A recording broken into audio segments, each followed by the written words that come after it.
think? They've conceded a few late goals. Yeah. You think of Sunderland, Aston Villa, now that Wolves one. It was a huge goal for them, that. I think psychologically more than just the points as well. It almost felt like... I mean, listening to people after the game, it almost felt like they'd lost the league if they would have finished 1-1. That's how they feel at the moment a little bit, you know, with Manchester City coming, putting a bit of pressure on. But I think that the one thing to take from it, even though it wasn't Jesus' goal, it was given as an own goal, you know, the impact he's had coming back in the last few weeks, and I think he's got a big part to play for Arsenal going forward. I really do. They've got a lot of options now in the centre-forward position. That's something we're going to get into tonight with Olivier Giroud. So, yeah, it should be interesting. I don't feel right now that they've got a real out-and-out world-class striker or player who can play in that position, but they've got a lot of players who've got a lot of qualities that I think they'll have to use all of them between now and the end of the season. The point being is, so many managers, and think of all the teams, right, and we speak about this every season. This team, look at Liverpool now. Oh, he's actually going to be the centre-forward. Wirtz is going to play it. After a few games, it never ends up how you think it's going to end up, because someone's out of form or someone gets injured or someone comes through. I'm just talking about my own, and I don't know Kobbie Mainoo. He might be the best professional and a great lad, and he might be, you know, banging his head against the brick wall. But I was in that position, not so much where a manager was always putting me sub, but where everyone was going, he's not playing this season. He's not about me. And I'd be like, I am. And I knew, not ability-wise, because the people who come in, who I'm taking my place, was like a Marcus Babbel, German international, Christian Ziege, German international, Steve Finnan, you know, great full-back at Fulham. It wasn't so much the centre-backs, it was more the full-back areas. And I wasn't an amazing full-back, I was a decent full-back.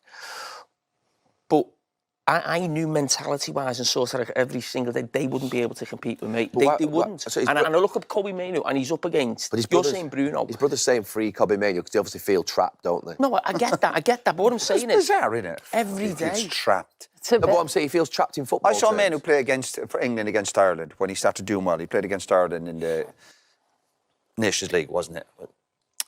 Did you do it again? You must have done it again, right? We've done it. And I watched him. England were much stronger than Ireland. This was in Dublin. And it was easy. There was two. I think he was taken off after about 60. Rice, right? Yeah. He was taken off after about 65. And I was looking at him. I watched these young players, see how they're doing at United, and they're making noise. You go, yeah, I just kind of watched him closely, quality player. But I did look at him, and he was taken off after about 6. The game was over. You know, England were cruising, literally. And he took about 10 minutes to walk off the pitch. And by that, I mean, I was like, get off the fucking pitch. It was like it was a testimonial. He's just a young player making his way in the game. I know I might be nitpicking at stuff here, but I'm just trying to pick up traits of a footballer. And not long afterwards, he'd done loads of photographs and modelling stuff. Now, I know players done that with us. Beck's done it, but Beck's was doing that after maybe 100 games. Giggsy. They weren't doing it after 6, 7, 10 games. So these are little things I might be looking at going, well, I'm sure maybe the club's looking at it, and I'm sure the manager might be looking at it. And we're saying he might be the greatest pro ever. He might be a great pro. So if you're a manager working with a player and he's showing these little traits, and when I said he took about 10 minutes to walk off, I mean it took him about 10 minutes. A young player like that going, just get off the pitch. He was applauding for about 10 minutes. Might have been beating Brazil, like much stronger than Ireland. So these are little things I've picked up and going, you know, Kobbie, you've got a lot to do yet, pal. What age is he? Was he 20? He's only young. 21. But he's a 21. And are you telling me he can't sit there another 6 months? Just say that he's not making his way. He might think the manager might be gone this summer. One or two of the senior players. 20 years. Yeah. He's 20 years of age. What's wrong with sitting and learning your trade? And even if you're not getting a chance, again, I go back to football. We've all had to do it at different levels. I'm sure Ferguson at some stage doubted you. Eric Carson. There'll be some times where a manager's on your case. And what you have to do is you have to look at a manager and go, I'll prove you wrong. Jamie makes the point that he never felt he was a regular at Liverpool. He never was going to be... I never felt that at Man United. I never felt I just turn up every week and I'm going to... Every day is your challenge to prove to the manager. And again, when that manager's picking a team on a Thursday or Friday, I'm going to train like a beast. And when you're writing that team, you go, he has to play. Yeah. He's got to get that in his mindset. I have to... And when he's got idiot of his brother doing all that... Well, that's... We shouldn't even be giving his brother the time of day. Because sometimes you're surrounded by idiots, aren't you? But Roy, you can have a manager, though, that doesn't give you... Like, I get what you're saying about these players coming in. Just to add to your point quick, remember, as soon as he's come in, he's recognised, I don't want Kobbie in my team. as soon as he's come. He said that right. No, that's what I mean. I think. But then you should get in the team. Yeah, but up to this point, we've not heard from Cobby. He's bad in training, this and that. He seems to be getting on. No, I agree. He's turned up straight away, Roy. When you're saying about managers, I feel like you were allowed to have that fight with the players that's coming. I've been the other side where a manager is just not having you. Yeah. You work your arse off every single day. You do everything right. And they don't even allow you to have that fight to get in. And I feel like that's happened with him. We had Bex on here, or the season, we're talking about Bex, an amazing player. And he was he's getting bombed up by managers. Capello, and he trained with the reserves. And Capello was saying, he proved me wrong. He showed me what a good lad he was, if you remember that. Real Madrid. So, who's got to do that? Yeah, but that even doesn't always happen, does it? A manager, but doesn't stop him trying. I get it, and if it doesn't happen, but we don't know he's not trying. Yeah, but that's the thing. We don't know he's not trying because we're not hearing. His brother's put that on, and it's not helped him. So there's no evidence that he's not training. No, this is the thing. Are you coming after the match and your brother? Did your brother ever do that? No. If my other brother done that, you'd be looking going, what are you doing? You know what I mean? You would. And do you know what? Do you reckon his brother done it without asking him? Free. He's under contract. He's on a. He's only played 190 minutes this season against Grimsby. Yeah. Right. Oh yeah. And how did that go? Now, my point is though, sometimes that's the only one you get. But you take it. Listen, I'm with you, Roy. You're not going to win this one. If you're coming back on the bus after Grimsby, I'd love to be on that bus with United players and they're sitting there, whatever, and you're going, we've just lost to Grimsby. And you've had that opportunity. And someone says, you're not going to get a chance for another 6 months. I don't expect to get another chance for 6 months, but I can't beat Grimsby. We will disagree on stuff like that, because I've said before, when you make 6 or 7 changes in a game, and which they did, I always think it's really difficult for that team to come in and hit the ground running. And look, they should have beat Grimsby. No excuses around that. You don't say, Gary. You think United should have beat Grimsby, yeah.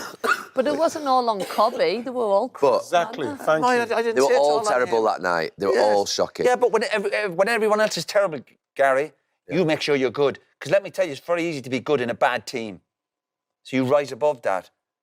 Do you want to put your hat on? Get him a Grinchy hat. Where's it? Do you want to pull a cracker? Come on. You know what? Come on. Fucking hell. I'm telling you. Do you know what? We defend the players as well too much sometimes on here. No, but like we have to know the whole story of everything, though, because I still believe. Is he grating on you? As much as last point on United. Good. Last point. An hour later. Yeah. No. Last point. This was the positive United chat. Bruno Fernandes said that he felt that the club were willing to sell him in the summer, and that he basically said he was going to stay. I think we sort of knew that, but he's confirmed it in the last 24 hours. You know what? When I.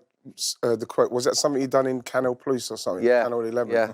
When you it's always one of them stations. You know, when they go abroad and they think no one knows it. Doesn't matter if it's on there. No, but what is, but you have to say it comes back down to the Manchester United like indecisiveness in respect of someone's come in for Bruno, you shut that down. Because Bruno didn't want to go. Bruno's saying that they said to him, well, it's up to you if you want to leave. Yeah. That's not what you want to hear from someone like him who's literally holding the club up himself. You want the club to say, you're not going nowhere. You're a massive part of this. Man United didn't do that. They gave him the opportunity to say, well, if you want to stay, you can stay, but if you want to go, you can go. What's that saying? I'll take him tomorrow. Maybe they wanted to sell him to bring Copy in. Arsenal are firing on all cylinders this season, boasting a squad that looks stronger and more balanced than ever. From a solid defense to a creative midfield and a lethal attacking line, Mikel Arteta's team has all the tools to mount a serious title challenge. Consistency, depth, and tactical flexibility have allowed the Gunners to overcome injuries and maintain momentum, proving they are no longer just contenders, they are real favourites for the Premier League crown. But the journey to the title won't be easy. Manchester City's experience and winning mentality make them a constant threat, while Aston Villa's fearless approach has already shown they can trouble the league's top teams. The debate heats up as football legends Roy Keane, Gary Neville, and Ian Wright weigh in on Arsenal's chances. Can the Gunners maintain their momentum and fend off these rivals, or will City and Villa rise to the occasion to shake up the title race?